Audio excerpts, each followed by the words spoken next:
Lindy, nakapag-enroll ka na? Opo, sir. Ayun, mga grades mo, kumusta?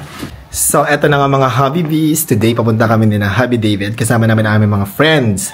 Tsaka si Miss Anna Leo, yan. Para manood ng musical na The Bar Boys. Musical kasi nandun yung aming friend namin na si Benedict Ramos. And we always support yung mga friends namin in terms of yung mga career nila. Tsaka yung mga ginagawa nila sa buhay. Importante rin na mag-support tayo sa mga friends natin. And we're back home. Yeah. Nag-enjoy ka ba sa Bar Boys, Diana? Super. Super ganda ng Bar Boys, guys. Ni Benedict. Si Benedict Ramos, guys. Sobrang galing. You have to watch it kung gusto nyong manood ng musical. Kung hindi kayo sa musical, panoodin nyo The Bar Boys Musical. Sobrang ganda. Sobrang nag-enjoy kami. Tumawa kami, umiyak kami. Lahat ng emotion. Sobrang gagaling. Congrats, Mike Salomon. Ganda ng music mo. Yeah, sobrang galing. Congratulations sa production ng The Bar Boys Musical at saka sa mga artist dun. Grabe, sobrang galing. And diretso tayo sa kusina pagdating namin dito sa bahay dahil magluluto ako ng Ate Rose. Lulutuin ko? Pinakbet po. Pinakbet. Kasi may mga bisita tayong darating. Ay, si Lindy nandito. O, ayan. At ready na ang aking mga ingredients. Thank you, Ate Rose, for preparing all of this. At mag-start tayo magluto. So, mag-start tayo magluto. Diretso luto agad tayo. Wala ng bis-bis. Naglagay tayo ng apron. Magluluto tayo ng pinakbet. Nahin ko yung ating liempo. At dumating na din yung in-order ni Happy David. Of course, pag may bisita kami sa Happy David, laging nagpapa-order ng cochinillo. Yan. Ngayon na yun mamaya. Hindi gusto mo ito? Opo. Sir. Diba? Malutong. Malutong.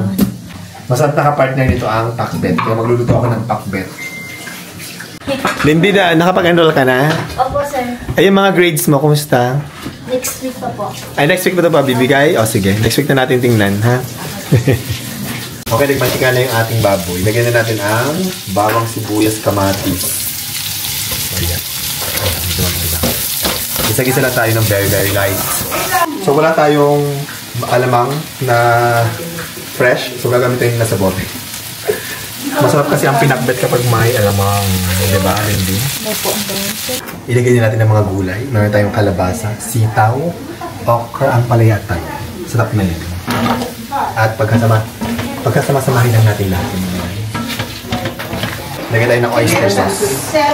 Naglalagay ako ng oyster sauce sa aking pinakbet. Para may konting tamis. Hindi na piniprepare mo dyan. Galing yung bangus. Kay Doc Jinky po. Galing kay Doc Jinky. Bango. Masarap may sausawan yan mamaya. Bibi, dito ka maglagay ng iyong ano? pinakbet, ha? Okay. At ito na luto ng ating pakbet Tagalog. Ito na siya, guys. Mabilis lang. At gusto ko yung medyo crunchy ang ating gulay.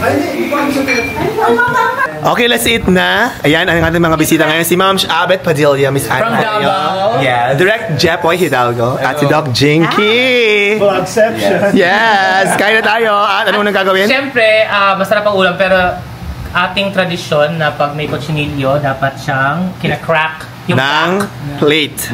with plate. And to do the honor is from our Davawenya. Our Davawenya Queen. Binubroke ba? Grabe naman Davawenya. From This is Davao. actually Tito El's lechon. Ay, thank you. So Okay. Tito El's always crunchy. So let's see kung crunchy ba yung kanilang cochinillo. Okay, go. Go, Ma'am Shabet. Natin. Ayan na. Ayan na. May scraping. Ay. Ready and Go. Ay. Paano ko sa energy, Charis? gutom ako eh. No. ASMR ma'am. ASMR tayo. Kay Diana. Let's gonna get.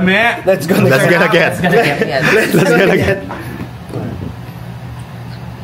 Yun! Okay. Ako din. Si direct, go. Siyempre, Nainggit eh. Nainggit, okay, go. Yun! O, kakain na tayo dahil dyan. Kain na tayo. Let's eat! At tapos kain na kayo. Kinuha ko kayo ng lechon. Ng cochinillo. Tapos may gulay dyan, ha? Tapos kung may isda, kuha kayo ng isda dun, ha? Kumain na kayo dyan.